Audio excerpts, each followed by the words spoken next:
This early Air Force Gemini-based space station is turning into an interesting project because I'm doing a number of things on the fly. Let me explain.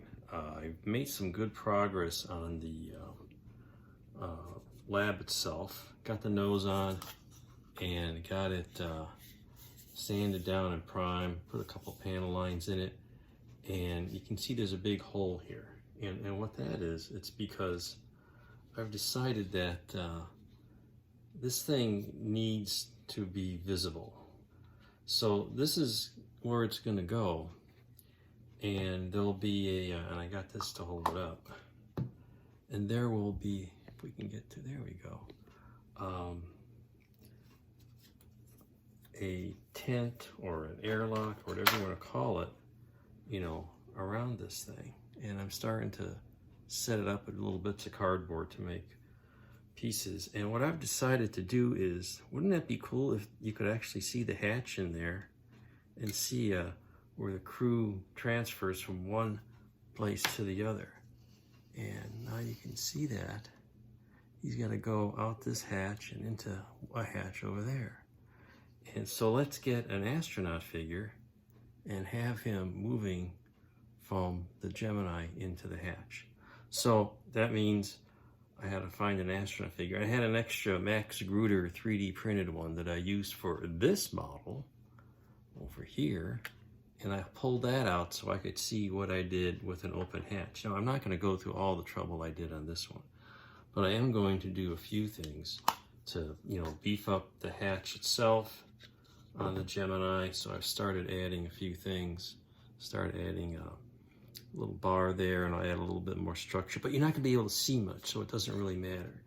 And that means I have to actually do some painting on the interior, which I didn't bother with before. So it's one of these things where, oops, kind of changed mid-course. But fortunately, what I'm going to do is I'll use some kind of transparent plastic for two of the walls on this thing, so you can kind of see inside.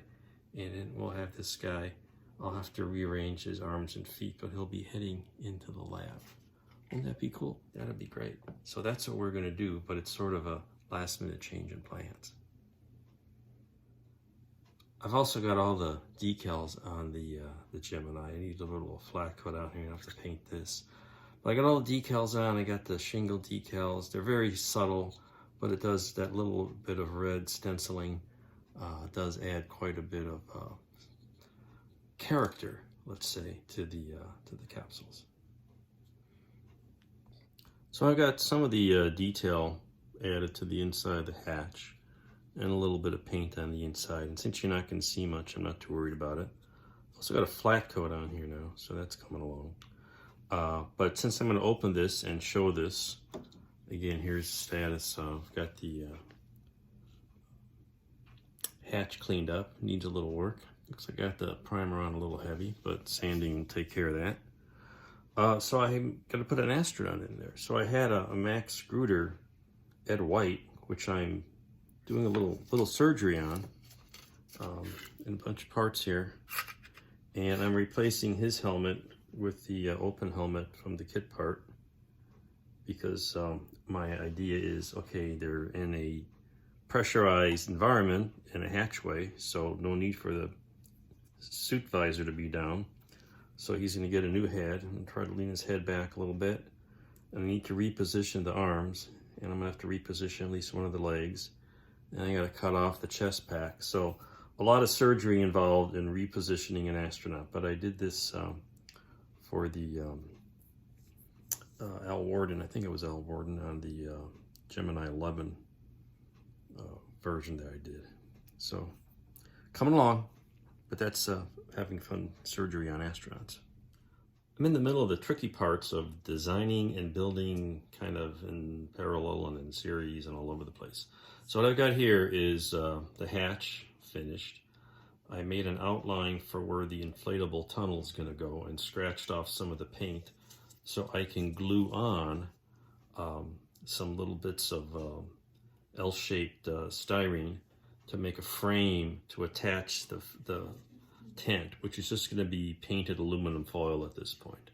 I had some plastic I was going to use, but I can't find any. So I made a little template for that shape and traced it from one side to the other with this little cardboard template, and how that's going to work. And you can see I've got the little docking nubs on here, and I've also finished about as much interior detail as I think I want to do on the hatch. And so this is going to go in here, and it's going to fit up against there about that close. And so the tent has to go around the hatch, which means it's got to bulge out a little bit. So I've got some cardboard templates somewhere. Here it is right here. And that's going to fit, for example, something like that. So that's going to fit over the top there. And I'll put this framework on this one as well. And I blew the door open. And I got to get the frame on and do the right sequence so I can get this all painted before I can put the tent on. So I've got to design all that in. Meanwhile, I'm working on reshaping the astronaut, getting him in sort of a Superman pose of sorts. And what's going to happen there, with any luck, we can see this, he's going to be seen, you know, going out the hatch, out of the capsule into the, something like this, you know, going out of the capsule and into the lab. So anyway, that's the basic idea, and a little bit at a time here, we're making progress on getting this to work.